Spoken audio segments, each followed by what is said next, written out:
दर्शन से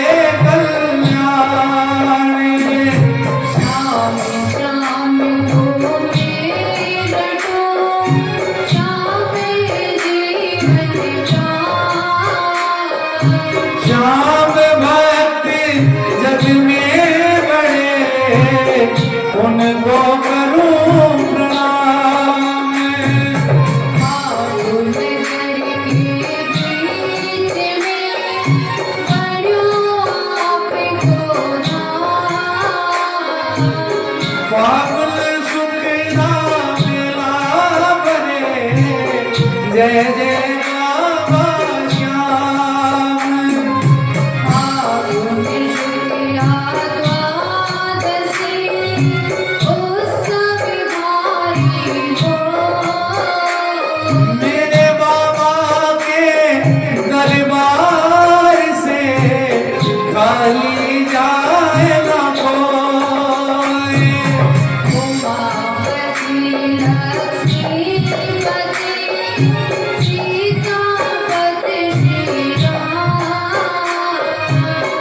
बच्चा सबकी राखियो खाटू वाले श्याम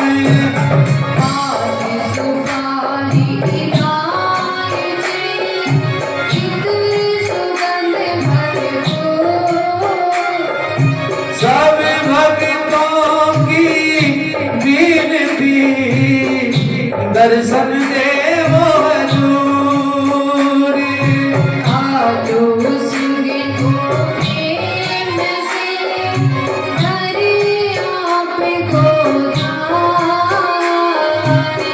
श्याम भगत पावे सदा श्याम कृपा से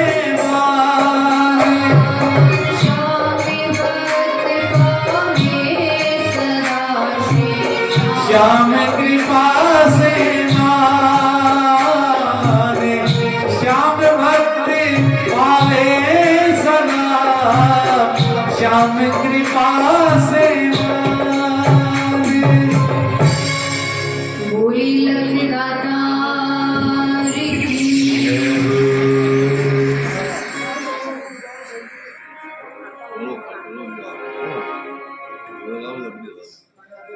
आइए परमपिता परमात्मा की पावन चरणों में प्रणाम करते हुए हारे के सहारे बाबा श्याम के श्री चरणों में प्रणाम करते हुए विद्वान पंडित जी के चरणों में प्रणाम करते हुए मंचासीन संगीत का साथ दे रहे सभी भाई लोगों का अभिनंदन करते हुए झांकी साउंड का साथ दे रहे भाई लोगों का अभिनंदन करते हुए उपस्थित सभी श्याम प्रेमी आप सभी को आज शाम कथा के तृतीय दिवस मेरी ओर से जय श्री श्याम, जय श्री श्याम, जय श्री श्याम।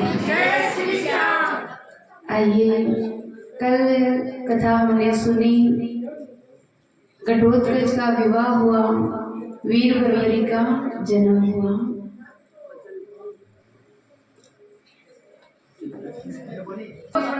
कल सुबह 9 बजे से अखंड ज्योति पाठ होगा, शाम को 6 बजे बाबा की आरती होगी। आरती के बाद पोष बड़े का आयोजन रखा है। हाँ, तो सबको हम सब मिलकर बाबा को अखंड ज्योत का पाठ सुनाएंगे, तो सबको आना है।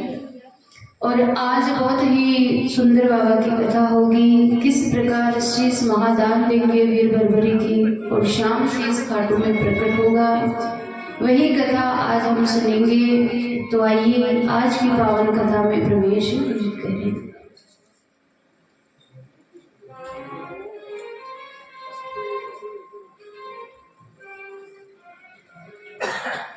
कल कथा सुनी, वीर बर्बरी का जन्म हुआ। माता राक्षस कुल में जन्मी है, पिता क्षत्रिय कुल में। घटोत्कच के सर पे एक भी बाल नहीं थे, परंतु बर्बरी के सर पे बब्बर शेर की तरह बाल थे। नारद जी ने वीर बर्बरी का नाम रखा। आकाश में देवताओं ने देखा एक भक्त का जन्म हुआ है, तो महाराज आकाश में धुंधुमियां बजने लगी, फूलों की वर्षा जय जयकार।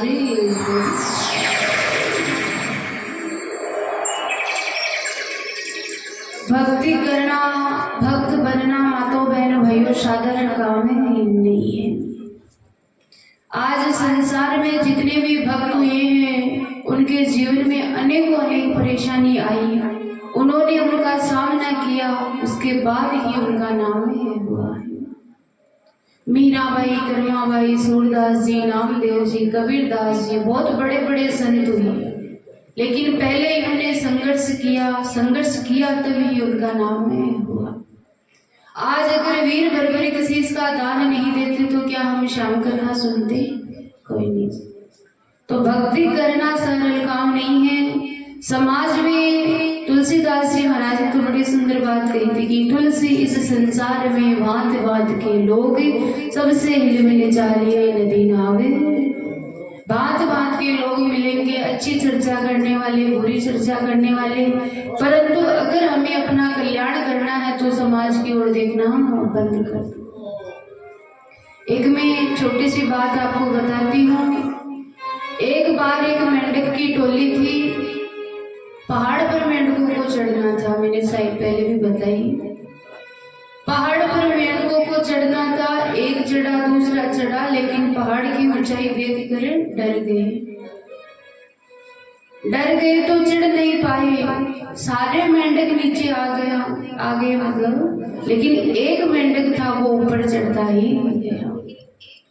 पीछे वाले चिल्ला रहे हैं कि अरे भाई तू ऊपर मत जा, गिर जाएगा, भाई ऊपर मत जा, गिर जाएगा। परंतु उसने ना तो सुना ना देखा। वो अपनी मंजिल पर चढ़ता गया और चढ़ते चढ़ते चढ़ते पहाड़ की चोटी पर पहुंच गया। नीचे ऊपर जाकर देखा तो बाकी सारे मेंढक नीचे हैं, वो अकेला ऊपर। अब सबने इतना चिल्लाया लेकिन फिर भी उसने सुना नहीं। क्यों? क्योंकि उस मेंढक के कान में उसे सुनाई नहीं देता था, इसलिए उसने सुना नहीं। तो कहने का तात्पर्य, अगर संसार में कुछ करना है तो संसार के आगे गंगे बहरे बन जाए। लोग कुछ भी कहें, सबकी बातें होती हैं, सबके विषय में कुछ ना कुछ कहते हैं, पर हमें अपनी मर्जी से चलना है, हमें कल्याण करना है, कोई कुछ भी नहीं कहे।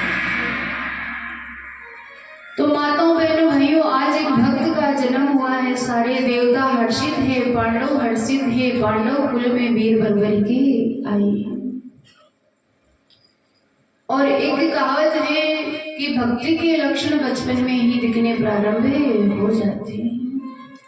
माता हिडम्बा इतने प्यार से बर्बरी को सुंदर सुंदर बातें बताती है। स्वयं माँ हिडम्बा माँ जगदम्बा की पूजा करती है। बर्बरी थोड़े बड़े हुए तो बर्बरी के मन में एक प्रश्न है कि जीव को अपना कल्याण कैसे करना चाहिए। सबसे पूछा, कहीं उत्तर नहीं मिला।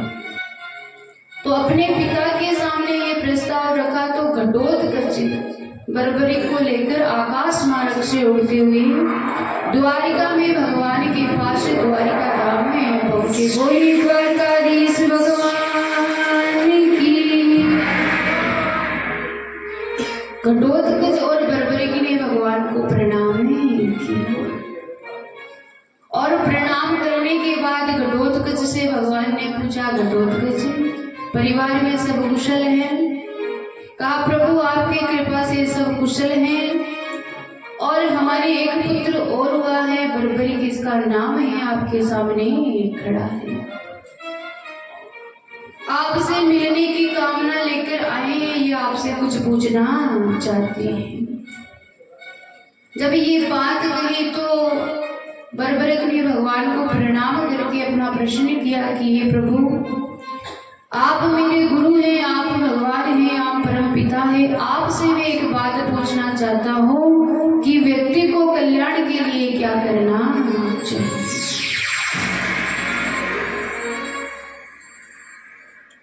कहा, मैंने सुना है कई कहते हैं तप करो, यज्ञ करो, जप करो, माला फेरो, लेकिन वास्तविक कारण क्या है जिससे मैं अपना कल्याण, भाई इंसान अपना कल्याण कर ले। भगवान ने कहा, देखो बर्बरी, मैंने ये संसार बनाया है और संसार में मैंने अलग अलग वर्ण के लोग बनाए हैं। 4 वर्णों में मैंने संसार को बनाया है, ब्राह्मण, वैश्य, क्षत्रिय और शूद्र। वैसे तो मैंने चारों को अलग अलग कार्य दिए हैं, चारों अपने कार्य करके अपना कल्याण कर सकते हैं, लेकिन जो सर्वश्रेष्ठ है वो है भगवान की भक्ति। और भक्ति भी कैसी? निष्काम भक्ति। अब मन में कोई कामना और मंदिर में जाकर भगवान से कामना करके कोई बात रखे, भाई महाराज मेरे ये काम हो जाए, कामना रहित निष्काम भक्ति जो व्यक्ति करता है उसका कल्याण निश्चय ही होगा। निष्काम भक्ति के 9 लक्षण बताए हैं। प्रथम, भगति संतन करे शंका, दूसरी रति में कथा प्रसन्न। नित्य प्रति भगवान का भजन करना चाहिए, सत्संग सुनना चाहिए, मंदिर जाकर भगवान का दर्शन करना चाहिए, निंदा नहीं करनी चाहिए, बुराई चुगली से बचना चाहिए। प्रयास करना चाहिए कि किसी के लिए अच्छा ना हो तो बुरा भी ना करे। एक नहीं अनेकों कारण बताए और कहा बर्बरी के सबसे पहले मैंने ब्राह्मण बनाए तो ब्राह्मण को उनका कर्तव्य मैंने दिया। क्या? ब्राह्मण का कर्तव्य है यज्ञ करना, जप करना, तप करना। जिसका जन्म ब्राह्मण कुल में हुआ है उन्हें यज्ञ जप तप करना चाहिए, पढ़ना चाहिए, पढ़ना भी चाहिए। गायत्री जाप करना चाहिए, धोती पहननी चाहिए, चोटी भी सिर पे होनी चाहिए। ब्राह्मण दान दे सकता है और दान ले भी सकता है। अगर इन कार्यों में से एक दो कार्य भी कोई ब्राह्मण करे तो उनका कल्याण निश्चय होता है। दूसरा मैंने क्षत्रिय बनाए और क्षत्रिय का कार्य है वीरता। जो भी क्षत्रिय है उसे वीर बनना चाहिए, वीरता के साथ साथ उसके अंदर धीरता भी होनी चाहिए। वीरता, धीरता, नीति न्याय की रक्षा करना, प्रजा का पालन पोषण करना, ये एक राजा का कर्तव्य है। बर्बरी के वैश्य को मैंने कार्य दिया है व्यापार करना, खेती करना, गायों की सेवा करना। और शूद्र को मैंने कार्य दिया है सबकी सेवा करना। इन चार वर्ण के लोगों को मैंने अपने अपने कार्य दिए हैं। अगर ये इनमें से अपने कार्य करें तो इनका कल्याण हो सकता है। और बर्बरी तेरा जन्म हुआ है क्षत्रिय कुल में, तो सबसे पहले तेरे अंदर वीरता होनी चाहिए, बलवान होना चाहिए, तुम्हें बल प्राप्ति की आवश्यकता है। तब वीर बर्बरिक ने कहा है गुरुदेव आप मुझे बताइए मैं क्या करूं जिससे मैं बल की प्राप्ति कर सकूं, मैं बलवान बन सकूं। क्यों? कहा कि आप अगर वीर बर्बरिक से कहा भगवान ने कि आप बलवान बनोगे तभी तो दूसरों की रक्षा कर सकोगे। तो कहा एक काम करो बर्बरी की, आपको तपस्या करनी होगी, साधना करनी होगी, देवियों की आराधना करो। और मैं आशीर्वाद देता हूं कि देवियां स्वयं आकर आपको आशीर्वाद देंगी, बल प्रदान करेगी, उन्हीं के कारण आपको बल की प्राप्ति होगी। तो माताओं बहनों भाइयों, बर्बरिक ने कहा है प्रभु आपने इतना तो बता दिया कि मुझे देवियों की आराधना करनी है, परंतु कहाँ करूं? कोई ऐसा स्थान है जहां बैठकर मैं देवियों की आराधना कर सकूं? तब भगवान ने कहा बर्बरी की नारद जी द्वारा लाई हुई कुछ देवियां महिसागर संगम में रहती हैं।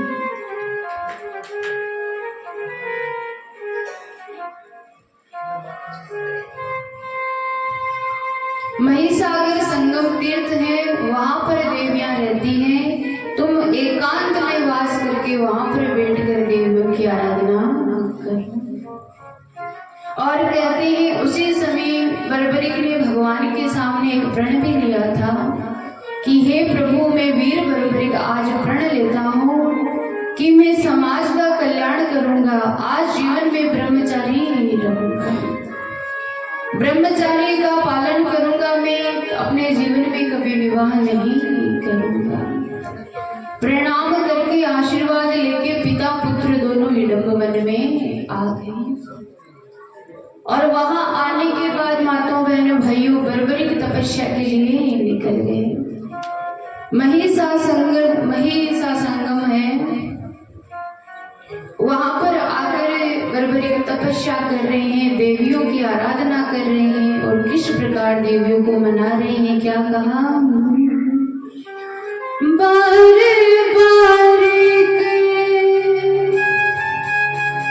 देवी को मनावे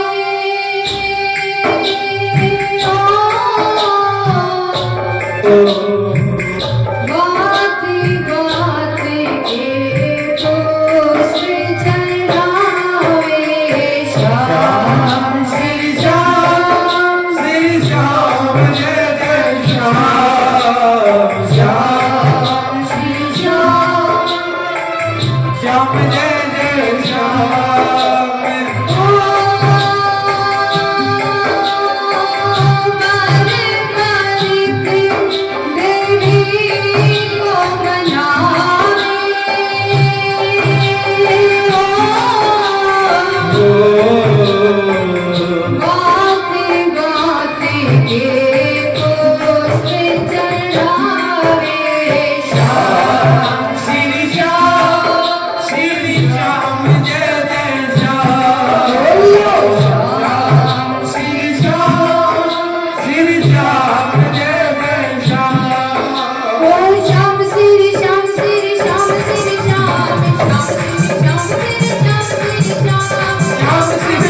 श्री श्याम श्री श्याम श्याम श्री श्याम श्री श्याम श्री श्याम श्री श्याम श्याम श्री श्याम श्री श्याम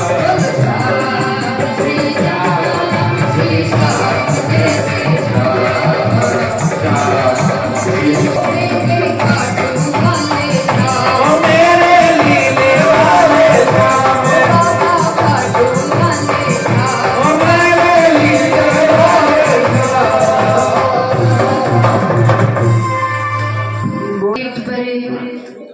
वीर बरबरी के आसन पर बैठे और इतना सुंदर नियम बनाया, 3 समय देवी की आराधना करते हैं। 3 समय, सुबह, दोपहर को और संध्या के समय। और माताओं बहनों भाइयों, एक दिन एक महीने की तपस्या नहीं, 3 साल तक तप किया। जब वीर बरबरी ने कठोर तप किया तो माताओं बहनों भाइयों देवियों ने आशीर्वाद दिया। बरबरी को अपार बल की प्राप्ति हुई, आशीर्वाद दिया कि हे वीर, तुम बल प्राप्ति के लिए आए हो। हम आपको आशीर्वाद देते हैं कि आपके जैसा बलवान योद्धा कोई और नहीं। बल प्राप्ति का आशीर्वाद दिया और एक बात और कही कि बरबरी के 3 साल से आप तप कर रहे हो, परंतु अभी भी आपका तप पूर्ण नहीं हुआ। हमने आपको बल प्राप्ति का आशीर्वाद दिया है, परंतु हम देखना चाहते हैं कि आप बलवान हो या नहीं। इसके लिए आपको एक कार्य करना होगा। हमारी आज्ञा है कि इसी तीर्थ पर एक ब्राह्मण आएंगे, मगध देश के रहने वाले विजय नामक ब्राह्मण आएंगे और आपको उन ब्राह्मण की रक्षा करनी है। ब्राह्मण देवता यहाँ साधना के लिए आएंगे, वो यहाँ पर तप करेंगे और जहाँ भी यज्ञ जप तप होता है तो राक्षस राक्षसी अपना प्रभाव डालते हैं। यहाँ तीर्थ के आसपास अनेकों राक्षस रहते हैं।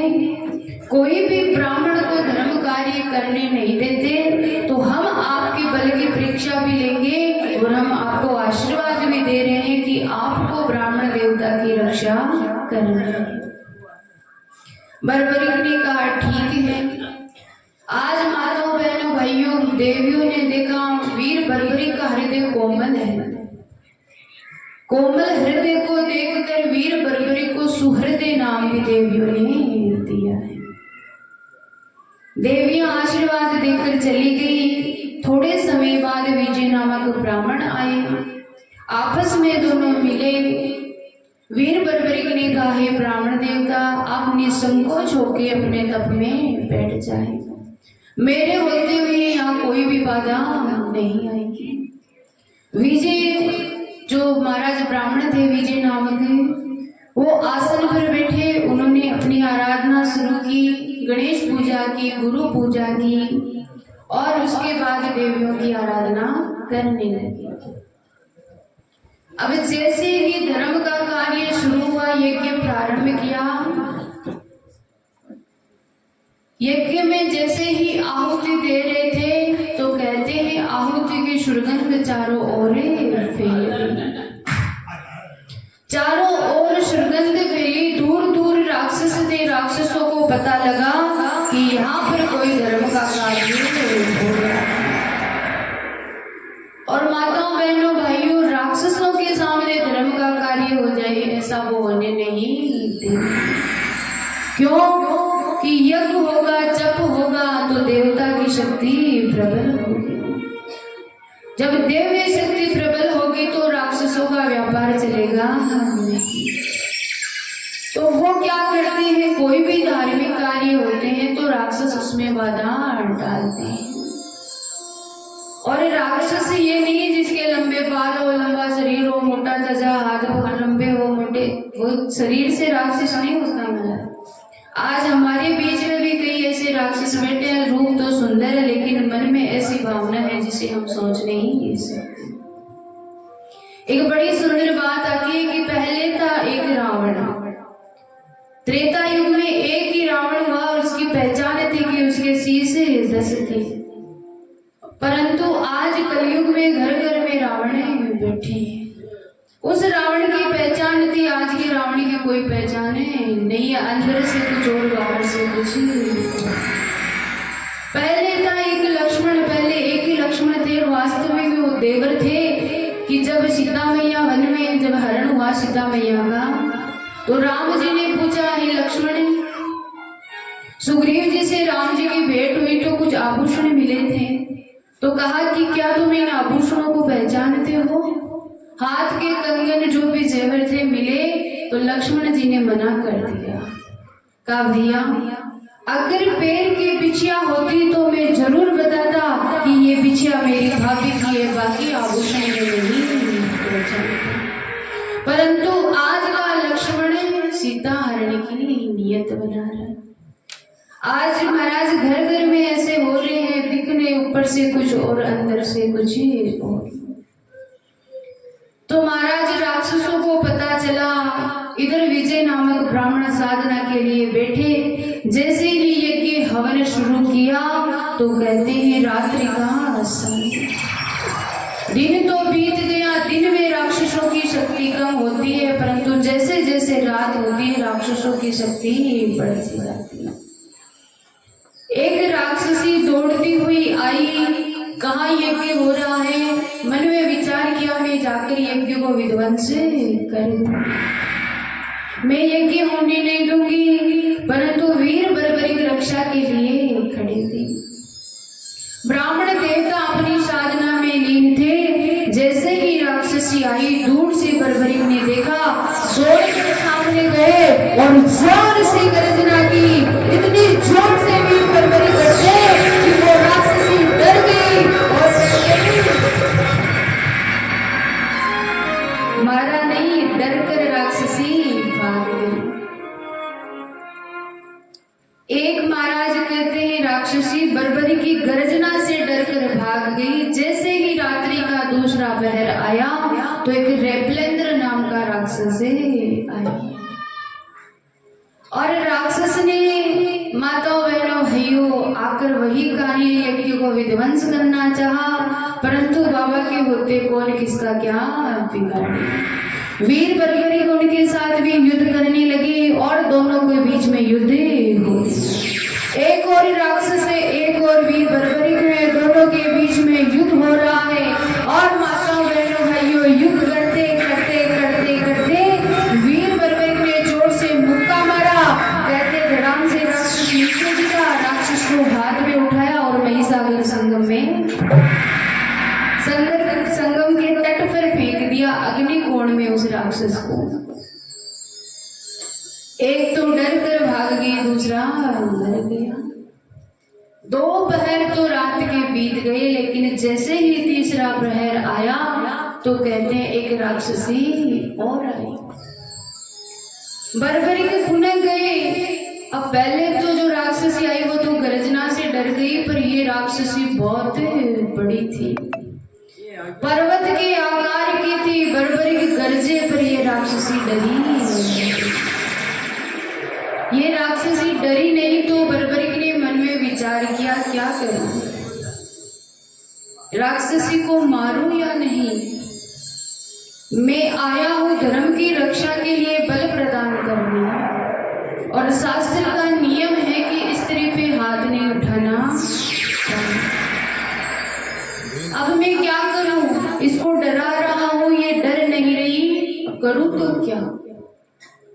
शास्त्र की बात मानो तो मुझे मारना नहीं चाहिए, और अगर इसे नहीं मारूंगा तो ये यज्ञ नहीं होने देंगे। माताओं बहनों भाइयों, शास्त्र सच कहते हैं स्त्री को पे हाथ नहीं उठाना चाहिए, स्त्री को मारना नहीं चाहिए। परंतु शास्त्र ये भी कहता है कि जो स्त्री दूसरों को कष्ट दे, अगर उसको मारना पड़े तो कोई पाप नहीं। कैसे?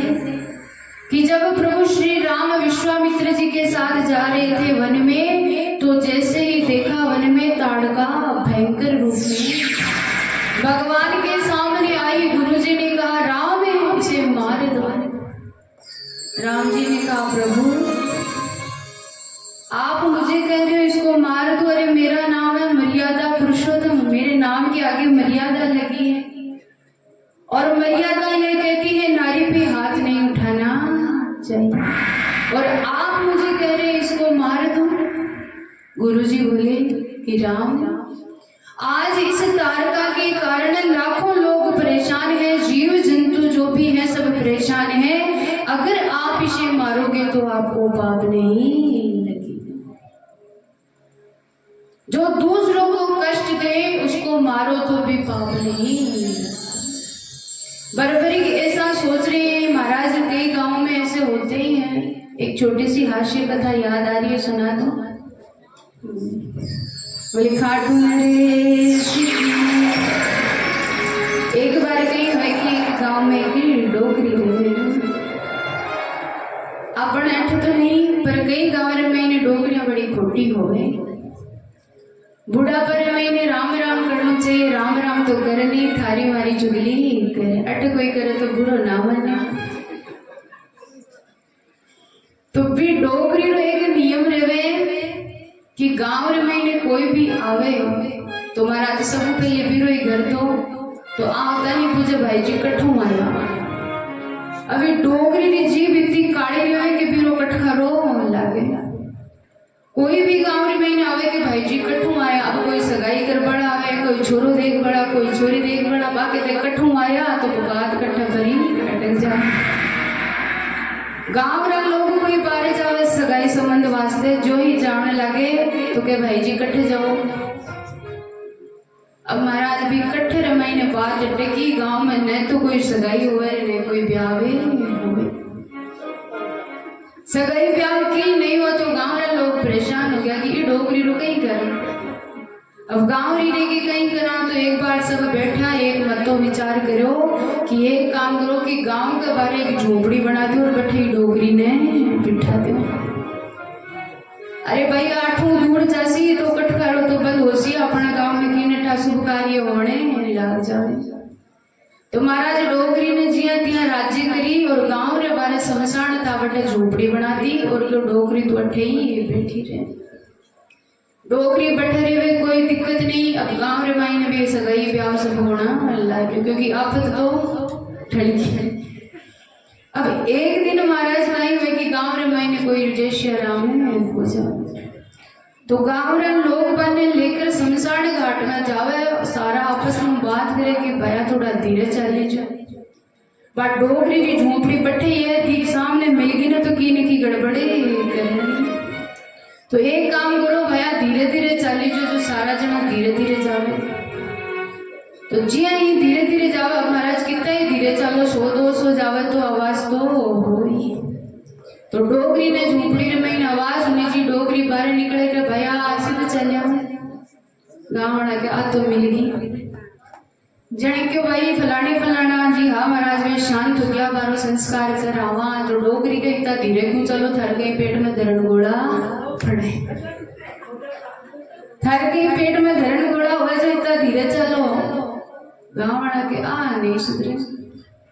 एट टाइम रे ऊपर कोई बात क्यों जावे कि महाराज थोड़ा दिन बाद में कोई डोगरी और चलेगी। तो गांव वाला बन पाछा लेकर शमशान घाट में गया तो आपस में बात करी कि पैर का धीरे चला तो डोगरिया बात करी। एक काम करो के खाता खाता चलो ताकि डोगरी अपने रोके। अब जीरी आदत पड़ोड़ी रहो आदत नहीं सुधरे। आज जो भी सगड़ा खाता खाता जाने लगा डोगरी पाछा ही सामने मिल गई भैया कहीं बात होगी क्या फलान जी चली गई डोगरी का चली गया तो बात ठीक है भैया अपने को बात बताओ ठेकता खाता क्यों चलो थाना कोई 1-2 गेड़ा और करना है कि 1-2 गेड़ा और करना है कि गाँव के अभी लोग कहीं करा गाँव बारे निकाल दी फिर भी याद नहीं है। तो कई महाराज हो गए। आज वीर बलबरी के मन में विचार कर रहे हैं कि इस राक्षसी को मारूं या अगर नहीं मारूंगा तो यज्ञ नहीं होने देगी। धर्म की रक्षा के लिए अगर मारना पड़े तो मैं पीछे नहीं हटूंगा। वीर बर्बरिक उस राक्षसी के सामने दौड़े और महाराज कहते हैं दोनों में भयंकर युद्ध हुआ और युद्ध करते करते करते करते वीर बर्बरिक ने उस राक्षसी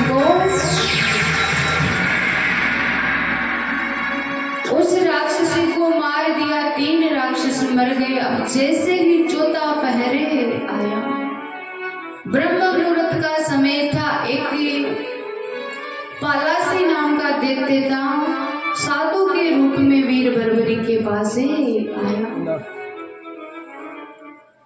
सन्यासी वेश में आया और बर्बरिक से कहने लगा, अरे वीर तुम ये क्या कर रहे हो? ये यहाँ पे ब्राह्मण देवता क्या कर रहे हैं? वीर बर्बरिक कहने लगे, वीर बर्बरिक ने कहा कि हम हवन कर रहे हैं, हवन करने से दैविक शक्ति बढ़ेगी। आइए महाराज आप बैठिए। उस सन्यासी ने कहा, अरे बालक तुम्हें पता नहीं, तुम हवन नहीं कर रहे, तुम तो अनर्थ कर रहे हो। बर्बरिक ने देखा ये कौन से बाबा जी हैं? साधु महात्मा खुद कहते हैं हवन करना चाहिए, ये मुझे कह रहे अनर्थ कर रहे हो। कहा महाराज मैं क्या, हम क्या अनर्थ कर रहे हैं? बोले कि तुम हवन कर रहे हो, इसमें लकड़ी जलाते हो, लकड़ी में कीड़े होते हैं, जीव जंतु होते हैं, उनकी हत्या होती है, तुम तो पाप कर रहे हो।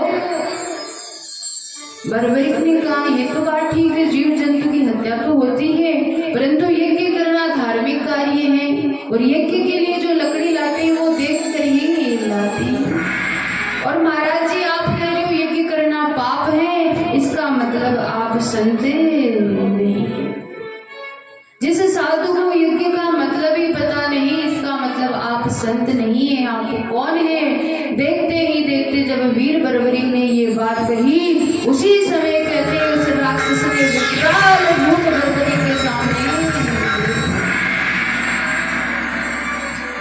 विकराल रूप बर्बरिक के सामने लिया और कहने लगे कि हे बर्बरिक, हे वीर, तुम्हारा जन्म राक्षस कुल में हुआ है, तुम्हारी माँ राक्षसी है और मैं भी राक्षस हूँ, हम दोनों जाति भाई हैं।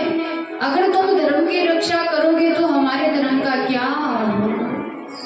हमें मित्रता करनी चाहिए, इनका साथ नहीं देना चाहिए।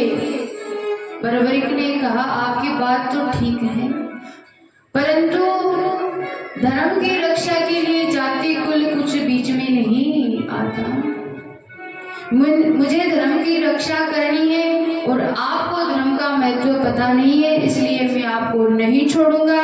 कहते हैं बर्बरिक और पालासी के बीच में युद्ध होता है और आगे आगे देखते भाग रहा है, पीछे पीछे बर्बरिक भाग रहे हैं और चलते चलते चलते चलते बहुत दूर एक राक्षस की नगरी है, बहुप्रभा नाम की नगरी है। उस नगरी में जाकर वो राक्षस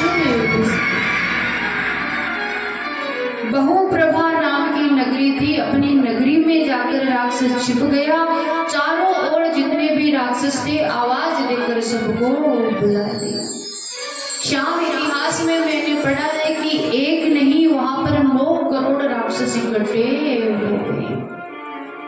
बर्बरिक अकेले सामने 9 करोड़ राक्षस हैं। बर्बरिक उनके साथ युद्ध करते हैं, लेकिन देवियों का आशीर्वाद है, किसी को हाथ से मारते हैं, किसी को पैर से मारते हैं और मारते मारते मारते मारते मारते एक एक करके समस्त राक्षसों को बर्बरिक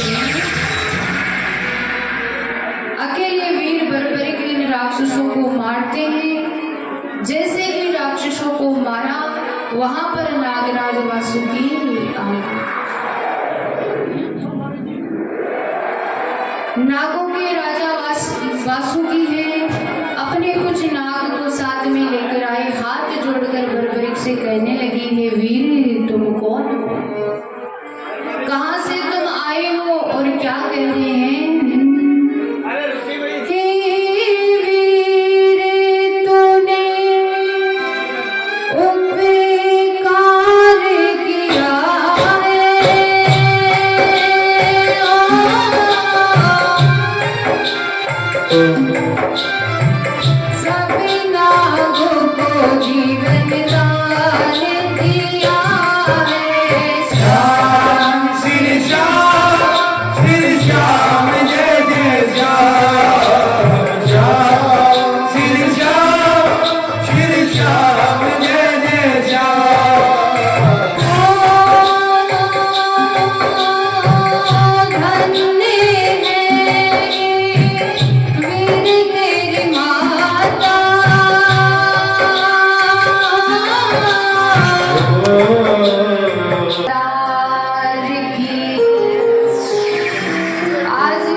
इतना बड़ा उपकार किया है।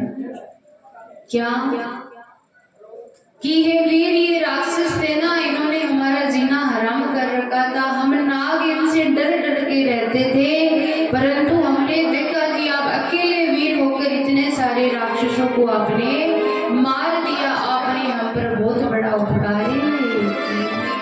मांगो आपको क्या चाहिए, आप अगर कहो तो हम आपको नागलोक देते।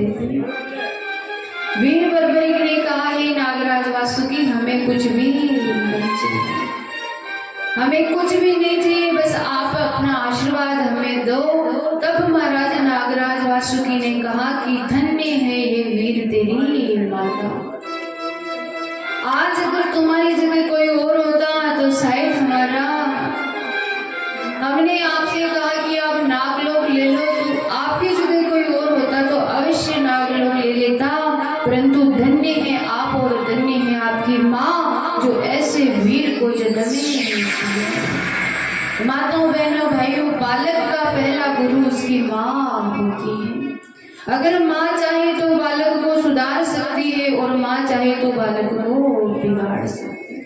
आज बर्बरिक ने ये कार्य किया है, राक्षसों को मारा है, परंतु सारा श्रेय किसको जा रहा है? बर्बरिक की माँ को, माता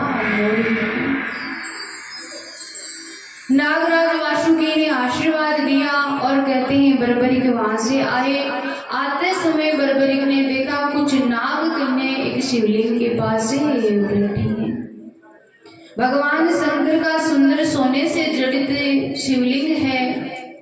सारी नाग कन्याएं उसकी पूजा कर रही है। बर्बरिक उसके पास गए और जाकर पूछा, है देवियों, आप कृपा करके हमें बताइए कि ये इतना सुंदर शिवलिंग किसने बनाया? किन्होंने इस शिवलिंग की, माताओं बहनों भाइयों, किन्होंने इसकी शिवलिंग की स्थापना करी? आप कृपा करके हमें बताइए। तब नाग कन्या कहने लगी कि राजा महात्मा शेष हैं, बहुत बड़े राजा थे, इन्होंने इस शिवलिंग की स्थापना की है। और जो भगवान शिवलिंग, जो शंकर की शिवलिंग थी, उसके चारों ओर रास्ते जा रहे थे। तो बर्बरिक ने देवियों से कहा, कृपा करके आप ये चारों मार्ग कौन सी दिशा में जा रहे हैं वो हमें बताइए। आज नाग कन्या चारों दिशा में जाने वाले मार्ग का बता रही है कि जो पूर्व दिशा की ओर मार्ग जा रहा है वो भूलोक में जाता है, श्री पर्वत तक, और जो दक्षिण दिशा में जाने वाला मार्ग है वो शूरपूर्वक नामक जाता है। और जो उत्तर दिशा की ओर मार्ग जा रहा है वो कुरुक्षेत्र में जाता है, और जो पश्चिम दिशा की ओर जाने वाला मार्ग है वो प्रभास क्षेत्र में जाता है। आपको किस ओर जाना है आप भी जाइए, परंतु हे वीर, जाने से पहले हम आपसे कुछ पूछना चाहते हैं। हमने देखा आप दैत्यों के पीछे भाग रहे थे, आपने अनेकों राक्षसों को मारा है। आप वीर हैं, दिखने में बलवान हैं, सुंदर हैं, एक ही क्षण में आपने राक्षसों को मारा है। आज आपको देखते ही हमारे मन में आपके लिए एक भाव आया है।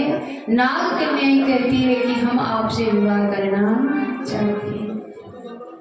बर्बरिक ने कहा, देवी ऐसा तो हो नहीं सकता, क्योंकि हमने तो बचपन में प्रण किया। तो नाग कन्या अपना भाव बता रही है, क्या कह रही है? बड़ा सुंदर भाव है। लगने मने में लगी भारी, नाथ अभी सुन लो हमारी।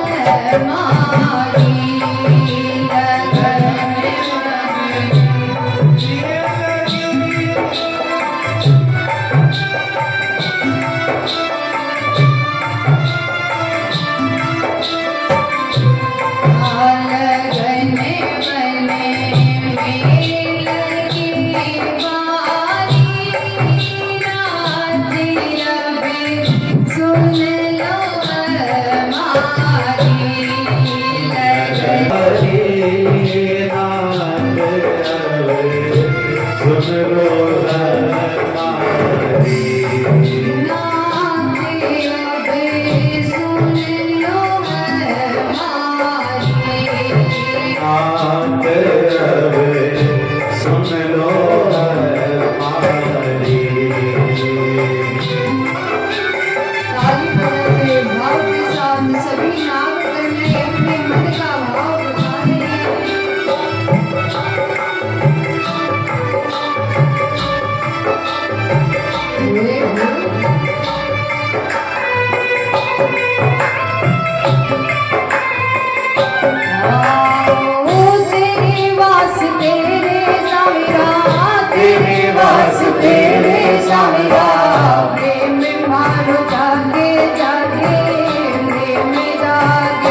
सावरिया कोड लागे ओ मामे प्रेम लागे सावरिया कोड लागे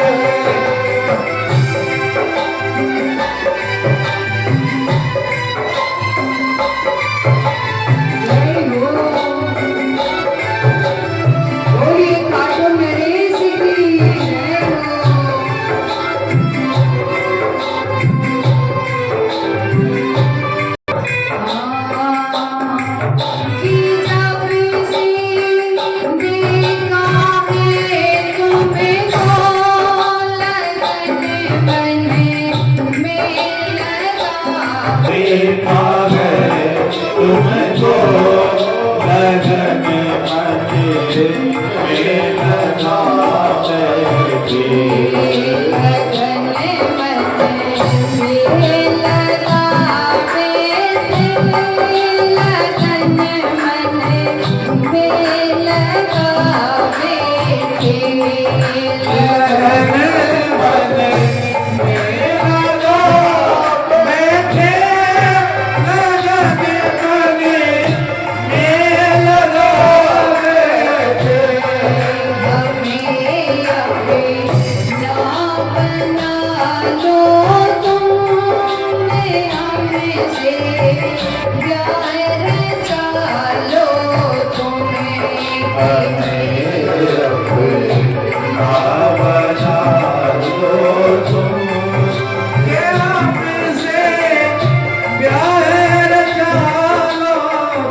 लगन वचन दिया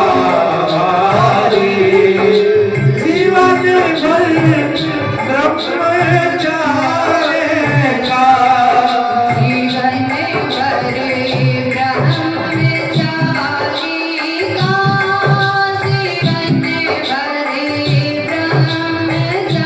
ब्रह्मचारी का जीवन भर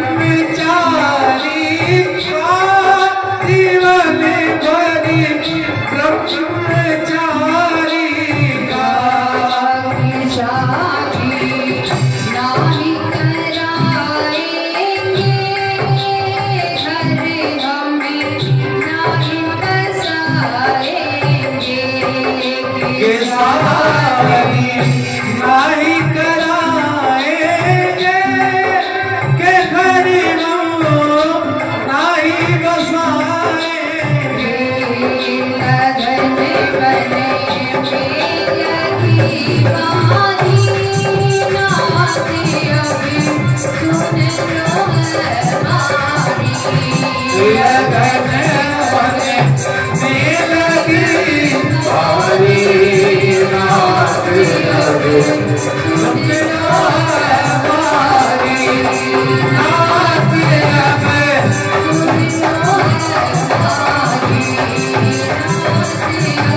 सुन लो हमारी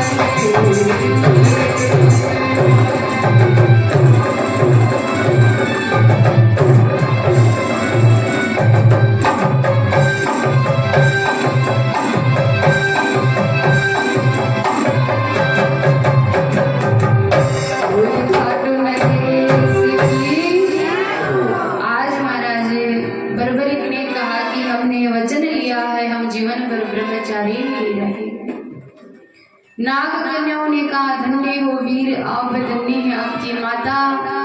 उसके बाद वीर बर्बरिक वहां से आगे बढ़े। यहाँ जब वापस आए तब तक विजय नामक ब्राह्मण की साधना पूरी हो गई, क्योंकि इतने राक्षसों को मारा। नाग राजवासुकी से मिले, नाग कन्याओं से मिले, तब तक काफी समय हो चुका था।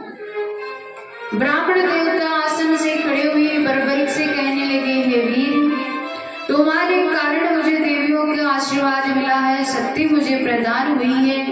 मेरे पास ऐसी भस्म है, अगर मैं ये भस्म आपको दूं, आप इस भस्म का प्रयोग करो। कोई भी रणभूमि में अगर आप इस भस्म को डाल दो तो बिना मारे ही योद्धा मर जाएंगे। इतनी शक्ति इस भस्म में है। तब बर्बरिक ने कहा, ब्राह्मण देवता, आपने उचित सोचा, परंतु मैं आपसे कुछ लूंगा तो ये मेरा स्वार्थ होगा।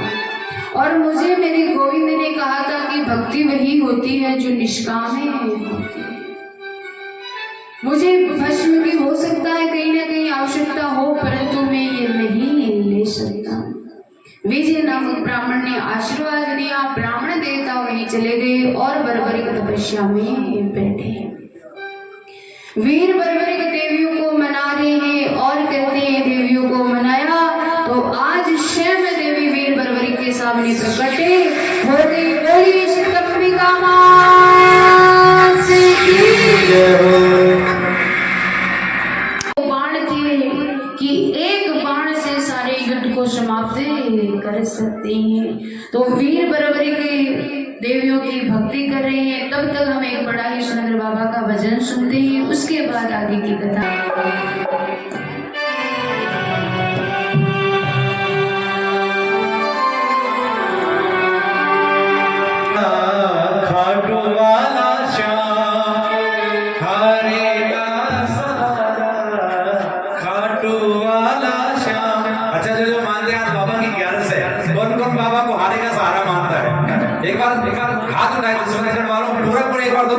अपने हाथों की लकीरें दिखा दे कि बाबा हम तो हारे हुए हैं और हमारे हाथ खड़े हैं। दोनों हाथ उठाकर ताली बजाकर बोलिए, हारे का सहारा मेरा खाटू वाला श्याम। बोलो, हारे का सहारा मेरा खाटू वाला श्याम। अरे खाटू वाला श्याम मेरा मुरली वाला श्याम। बोलो, खाटू वाला श्याम मेरा। हरे हरे का सहारा मेरा खाटू वाला श्याम। बोलो, हरे का सहारा खाटू वाला श्याम।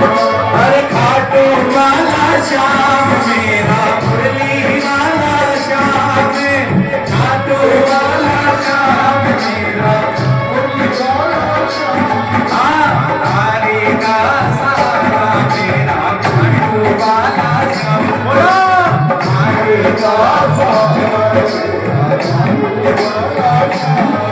अरे तीन बाण का धारी मेरा खाटू वाला श्याम। तीन बाण का धारी मेरा खाटू वाला श्याम। अरे हारे का सहारा मेरा खाटू वाला श्याम।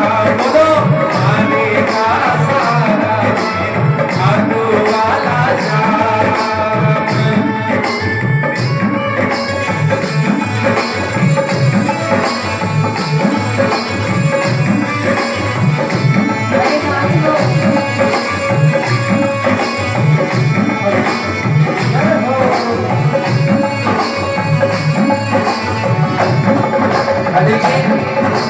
बाबा की 11 से जना जिनको नाचना आता है, बाबा की धमाल पर जिनको नाचना आता है, जरा खड़े हो जाए बातें में और झूम के और क्या कहना है, ओ मारे सिर पर है सामरिए को हाथ, मटुआरे को साथ, कोई तो मारो गाय करसी। मारे सिर पर है सामरिए को हाथ, मटुआरे को हाथ, कोई तो मारो गाय करसी। अरे गाय करसी, मारो गाय करसी।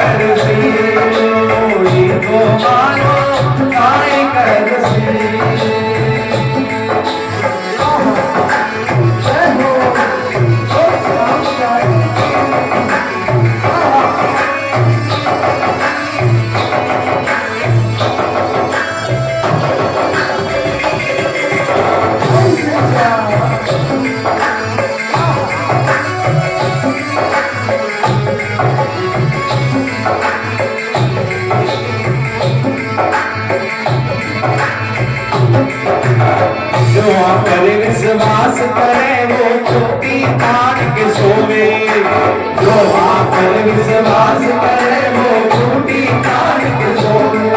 अरे बच्चे प्रवेश करे ना कोई बाल ना को होवे, बच्चे प्रवेश करे ना कोई बाल ना को होवे। जाके मन में नहीं है विश्वास वाको तो कोई गाय बरसे, मन में नहीं है विश्वास वाको तो कोई गाय बरसे। हमारे सिर पर है सांवरिया को हाथ, ना तुम्हारे को हाथ, कोई तो मारो गाय बरसे।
तेरी मोर छड़ी